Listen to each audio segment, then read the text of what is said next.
ભાવનગરમાં કથિત હત્યાકાંડના મામલે કોંગ્રેસી આગેવાનો કાર્યકરોએ બી ડિવિઝન પોલીસ મથક સમક્ષ દેખાવો યોજી દારૂ ક્યાં ક્યાં વેચાય છે તેની વિગતો માંગી તંત્રને ઝાટક્યું હતું.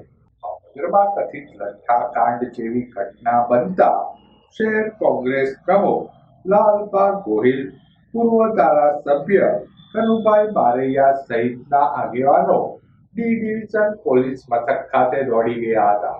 કોંગ્રેસી આગેવાનો કાર્યકરોએ ડી ડિવિઝન પોલીસ મથક સમક્ષ દેખાવો યોજી કુંભારવાડા અને ચિત્રા ફુલસર વિસ્તારમાં ક્યાં ક્યાં દારૂ વેચાય છે તેની વિગતો માંગી હતી. સમગ્ર માહિતીની વાત કરો તો ભાવનગરની જે આ ઘટના છે, જે આ લઠ્ઠાકાંડની ઘટના, એ ભાવનગર માટે શર્મસાર ઘટના છે.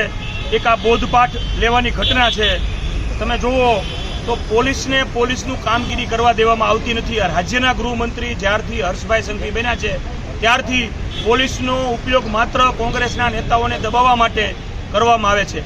જ્યારે પણ કોઈ પણ ચૂંટણી હોય ત્યારે પોલીસનો ઉપયોગ કરી અને કોંગ્રેસના નેતાઓને દબાવવા, ફોર્મ પાછા ખેંચાવવા, આ કામગીરી માટે જ પોલીસને રાખી હોય એવો રાજ્યના ગૃહમંત્રી બન્યા પછીનો માહોલ છે. અત્યારે ડી ડિવિઝન ખાતે આવ્યા છો? ડી ડિવિઝન ખાતે અમે અમારું આવવાનું કારણ એ જ છે. બોરતળાવ પોલીસ સ્ટેશનમાં અમે પોતે પણ અહીંયા રહીએ છીએ.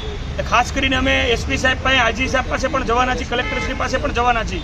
પણ આ પોલીસ સ્ટેશનમાં આવવાનું રીઝન એ જ હતું કે અહીં આપણા વિસ્તાર, બોરતળાવ પોલીસ સ્ટેશન વિસ્તારની અંદર કોઈ પણ એવો બનાવ ન બને, એટલે પોલીસ જાગૃત રહે. પોલીસને જ્યાં જરૂર હોય ત્યાં કોંગ્રેસ પક્ષના આગેવાનો પોલીસની સાથે ઊભા રહે છે.